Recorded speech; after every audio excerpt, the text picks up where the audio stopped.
Gracias, señora presidenta. Bueno, voy a comenzar con un comentario positivo en esta sesión tan larga y tan cansadora, y es que, mire, señora presidenta, tenemos una presidenta del Senado mujer y me han antecedido en el uso de la palabra 4 senadoras. Eso es un récord en este Senado, así que voy a empezar por este señalamiento. Un señalamiento, nada, un poco simpático para entrar luego en otras crispaciones.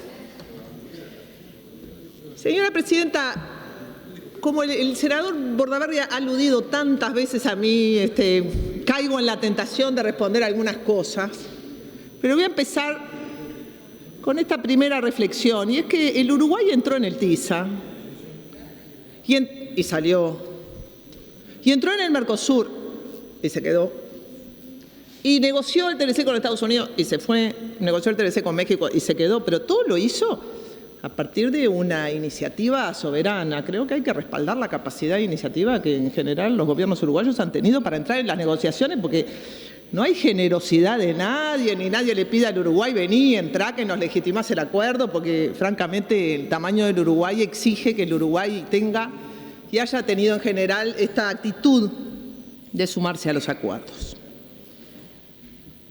Hubo consideraciones sobre el TISA, luego de entrar, que llevaron al Uruguay a retirarse de la negociación. Algunas fueron aquí mencionadas. Yo voy a mencionar un par de ellas. Las consideraciones sobre el trato nacional y la forma de negociación fueron muy importantes, señora presidenta, porque la forma de negociación que le otorga a las empresas extranjeras y a las empresas nacionales, públicas y privadas, igualdad de condiciones, bueno, se ven agravadas por el tema de la lista negativa, cosa que no funciona en la OMC y en la ronda del GATT, que es que el Uruguay se veía obligado a defender ciertos rubros, dejando todo el resto abierto a la liberalización y a la desregulación. Creo que es un tema de procedimientos muy importante. Ya sé que no estamos discutiendo sobre esto, sino por qué el Uruguay se fue, e interpelando al canciller de por qué, teniendo una posición, luego asumió otra, que es, insisto, una interpelación rara.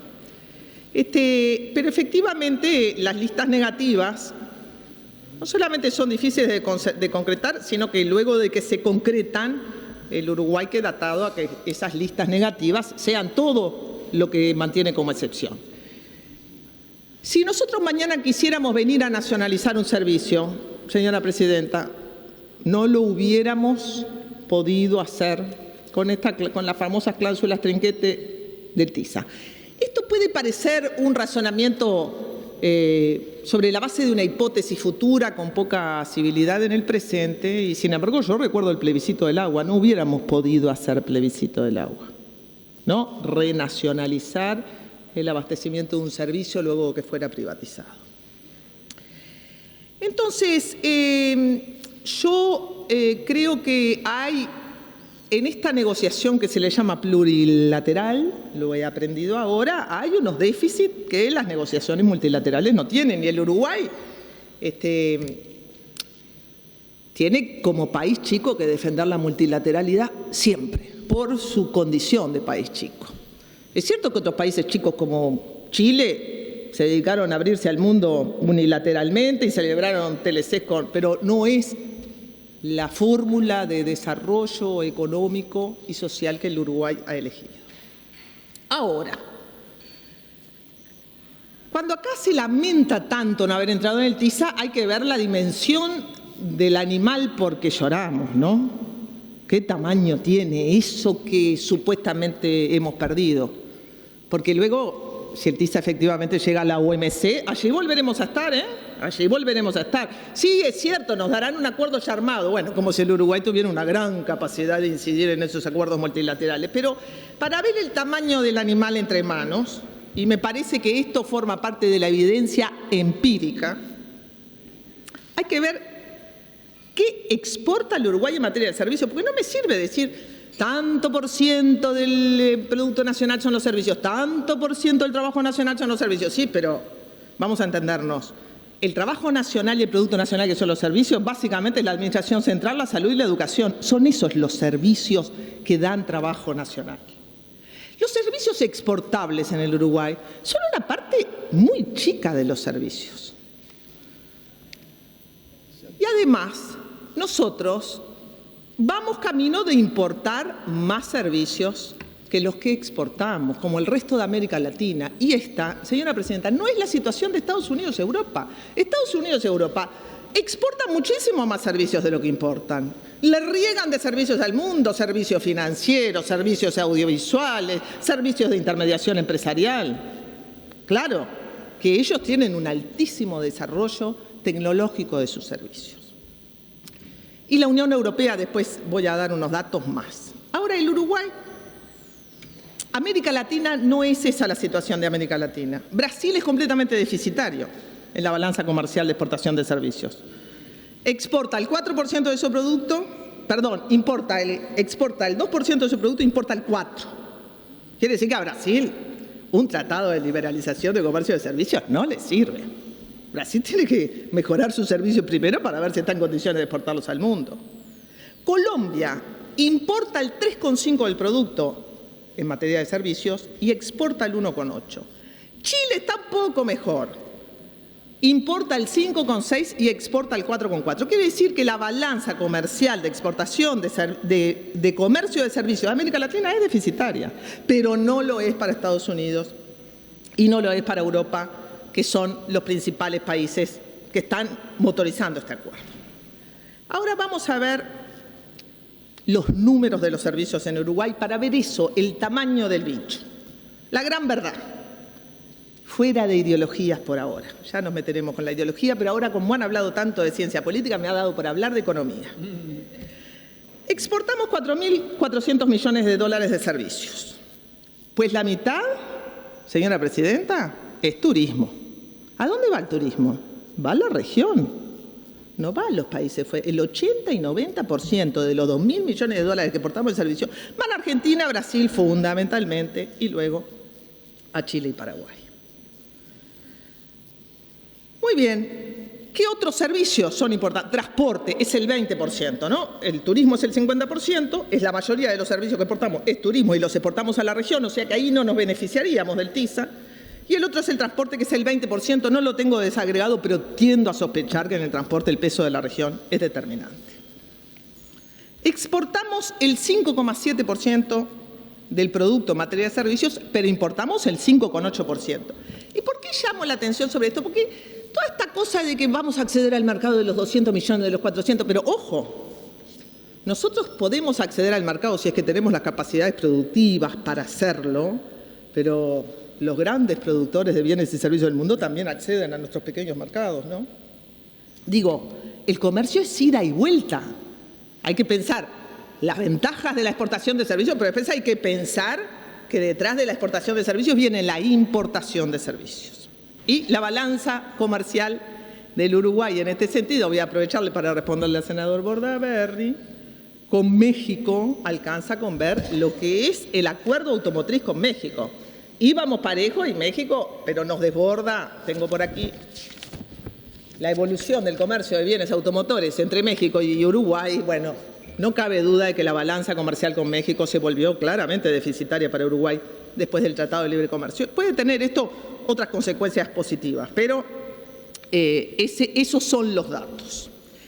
¿Qué es lo que quedaría de servicios empresariales, de servicios exportables que podrían beneficiarse con el TISA? Bueno, los servicios empresariales son el 11% de los servicios exportables, los servicios de informática son el 6%, ahí tenemos un 17% de servicios exportables que no son ni transporte ni turismo.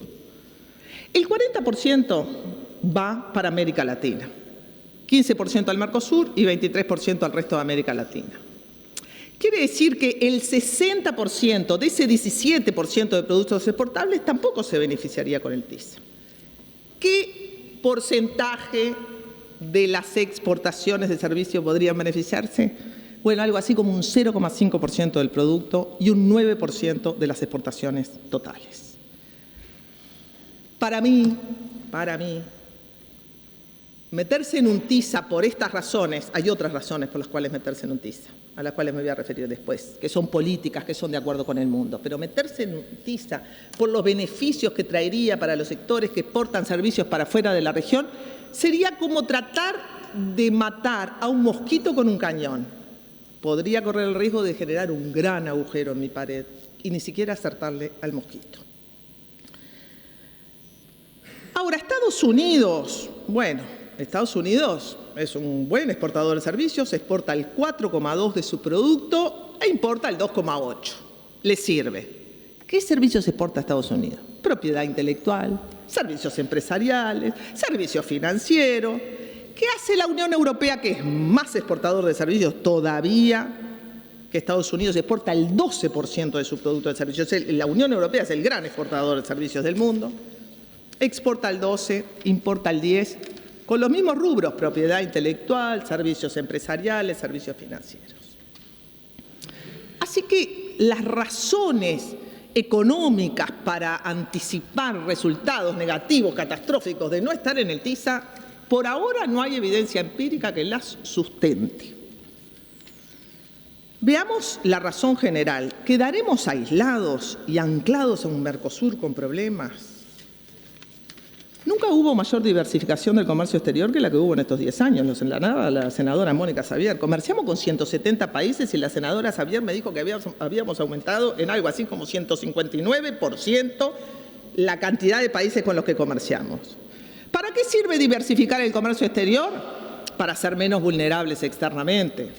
Entonces, cuanto mayor diversificación del comercio exterior, quedamos menos atados a las circunstancias desgraciadas de aquellos países con los que tenemos una intensa relación comercial, claramente los países de la región. Ahora, sin TLC, sin TISA, pero con muchos acuerdos que se han aprobado en estos años, algunos con los votos de todos, otros con los votos solos nuestros, y ni que hablar de los acuerdos de información tributaria donde hemos quedado solos votándolo y eso servía para reforzar nuestro sistema financiero, hablando de políticas de Estado. Bueno, la diversificación del comercio exterior y la reducción de la vulnerabilidad externa es parte de lo que se conoce como confiabilidad de este país. Cuando se dice que se daña la reputación del Uruguay por no entrar en el TISA, a mí me parece que se comete un error garrafal.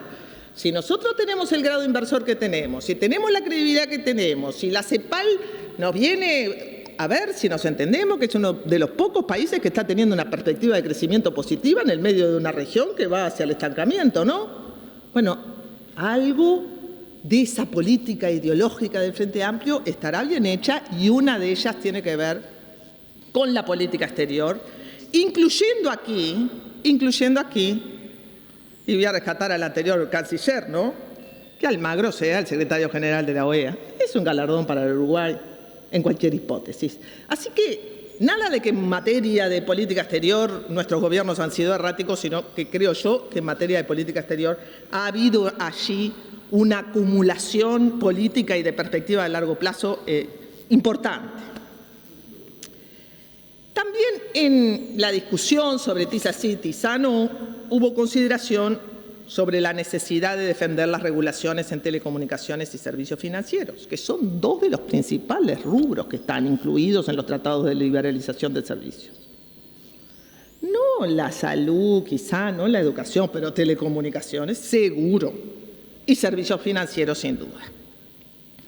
Ahora, en telecomunicaciones y en servicios financieros, el Frente Amplio ha desarrollado una política bastante en solitario, bastante en solitario. No ha habido una política de Estado para el mejoramiento de telecomunicaciones y de los servicios financieros. ¿Por qué digo esto? Porque parte del fortalecimiento de la plaza financiera del Uruguay y del ámbito de las telecomunicaciones tienen que ver con una acumulación política en la que alguna vez se defendió que no se privatizara la telefonía fija y a partir de allí ante él pudo desplegar otras cosas. Y esa fue una política que el Frente Amplio la defendió, no en soledad, perdón, la defendió con el PIT-CNT, la defendió con los actores sociales. Y a partir de ahí generó una política de Estado, porque los actores sociales también entran en la política de Estado, señora Presidenta, no solo los partidos. También hubo consideraciones en relación al TISA sobre la necesidad de resguardar el instrumento de compras gubernamentales para defender a las empresas nacionales, a las empresas que generan empleo, a las que utilizan alta y media tecnología. Consideraciones que también primaron en la negativa a firmar un TLC con los Estados Unidos.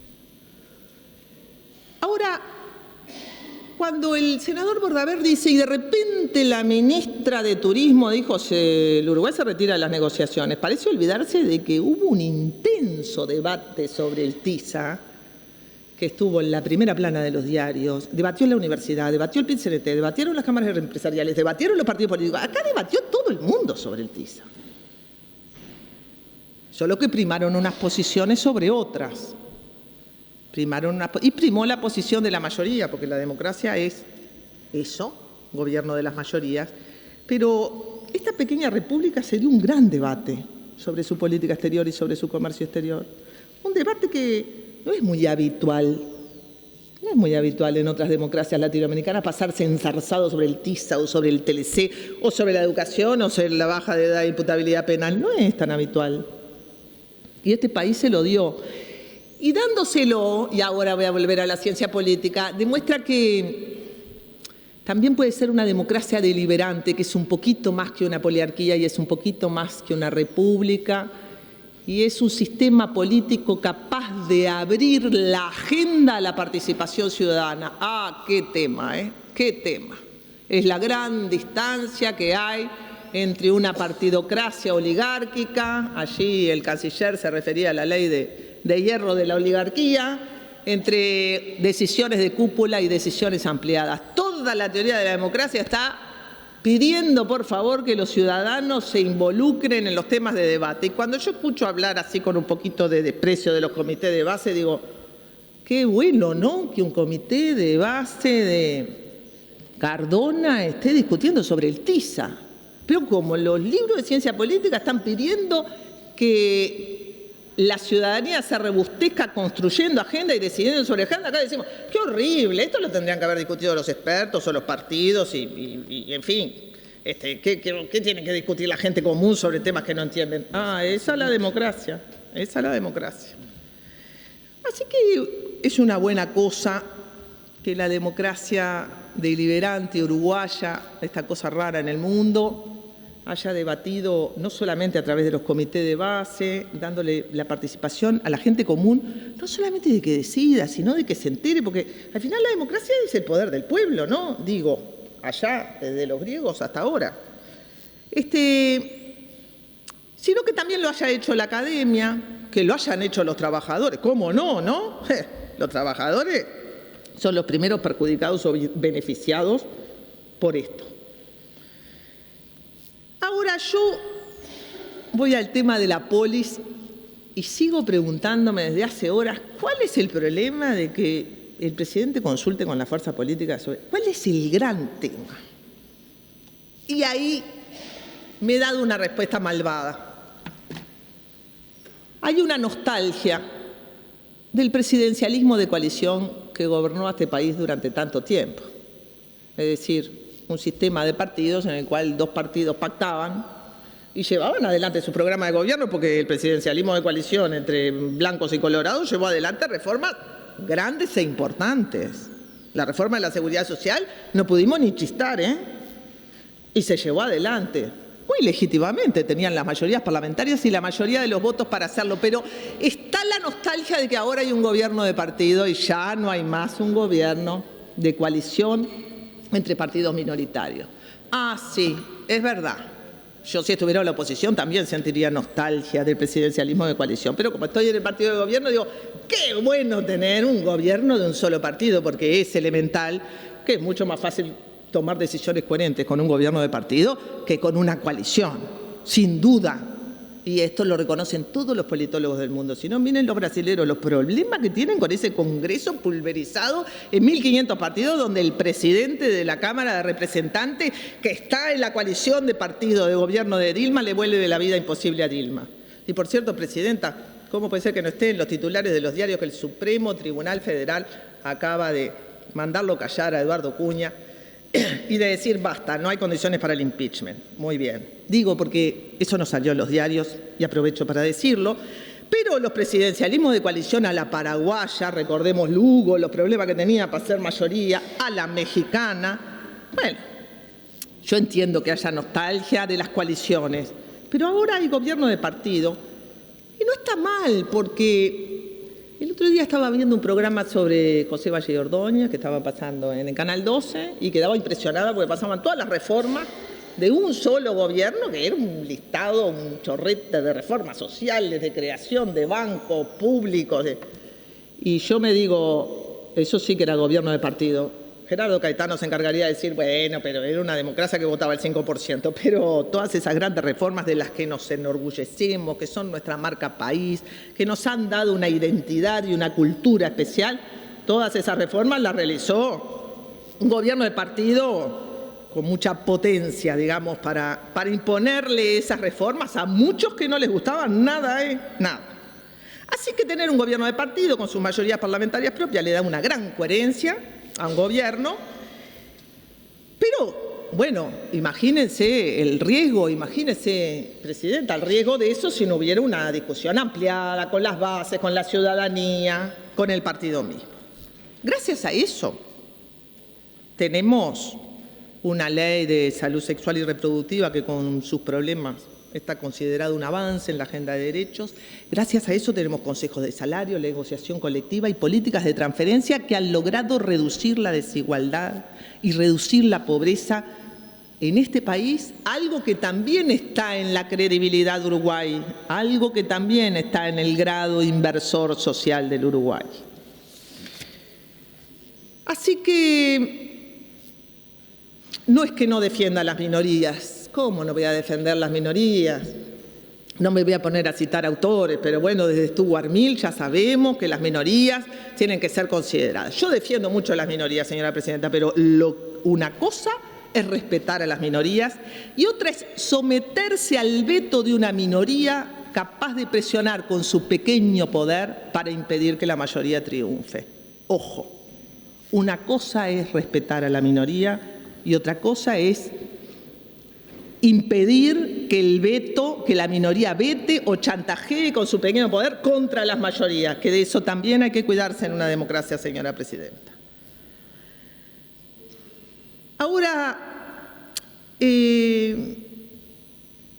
¿cómo se tomaron las decisiones que construyeron políticas de Estado antes de que el Frente Amplio, con su gobierno de partido, llegara al gobierno? Y se tomaron, qué sé yo, con acuerdos partidarios. Me acuerdo que se hacían programas conjuntos ya cuando lo del balotaje estaba avanzado entre el Partido Nacional y el Partido Colorado y se llevaba ese programa adelante. Me acuerdo la época de las leyes de urgencia, que eran un chorrete de cosas que no tenían nada que ver una con la otra y el Frente se enteraba, porque tampoco era que lo consultaran sobre la bondad de esas leyes.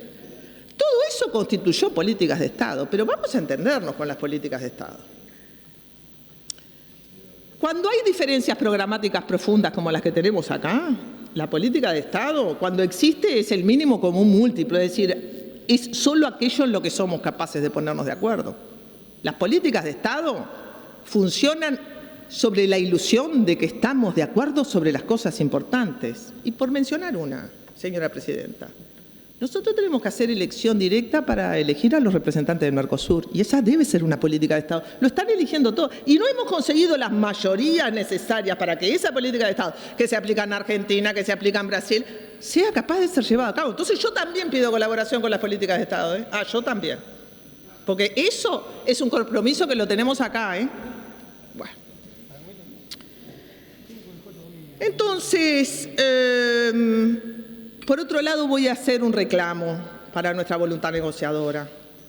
Se han hecho muchos acuerdos multipartidarios. Ayer nomás, señora Presidenta, cambiamos el artículo 2 del proyecto de ley sobre nacionalidad para tratar de conseguir. A mí no me gustó, yo prefería la redacción original que venía de comisión, pero lo cambiamos para conseguir los votos del Partido Nacional y del Partido Colorado. Es decir, y cambiamos una cosa importante, que le va a complicar un poco más la vida a los que quieran venir al Uruguay a avecinarse, pero lo hicimos para conseguir acuerdo. Y todos los que estamos acá sabemos que se hace lo posible y lo imposible para llegar a acuerdo hasta que, bueno, hasta que la ideología importa, pero sobre eso me voy a referir al final. Voy a hacer dos reflexiones finales. Y uno es cómo se miden las decisiones políticas. Las decisiones políticas solo tienen dos reglas para medirse. Una es su legitimidad y la otra es su eficacia. La legitimidad es cómo se toma la decisión, cuántos participan en ella. Es el origen de la decisión. Yo creo que la decisión de retirarse del TISA no fue solamente la decisión del plenario del Frente. Hemos trabajado con todos los ministros todo este tiempo para tomar esa decisión. El Frente Amplio, los senadores, los diputados, el plenario. El plenario fue la decisión última porque era el órgano soberano del Frente, pero ¿y si estuvo involucrado el PIT-CNT y las organizaciones sociales y la Universidad de la República? Positivamente, porque también estuvieron involucrados otros que se expresaron negativamente. Es porque existe hoy un concepto de democracia del siglo XXI que se llama la democracia de la gobernanza.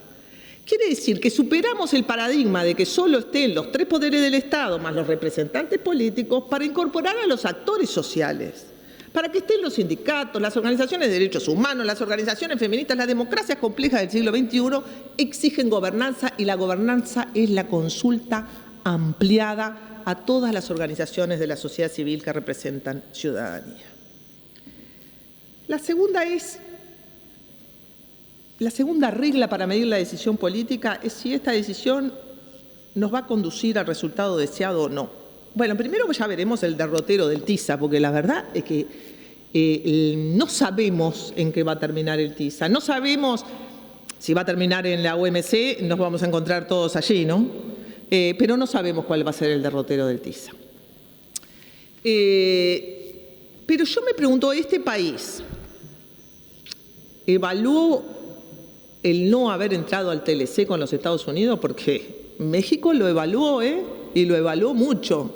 Y tiene conclusiones muy negativas sobre el ingreso al TLC con Estados Unidos, sobre el funcionamiento del NAFTA. Muy negativas para su sector agrícola, muy negativas para su mercado de trabajo. Ahí sabemos lo que pasó, porque lo hicieron. Es muy difícil evaluar lo que no se hace, pero sabemos lo que pasó con México, que es grande, no con nosotros que somos chicos. Entonces, medir, porque nunca más luego se volvió a hablar sobre esto. Entonces, medir la eficacia de la decisión que estamos tomando.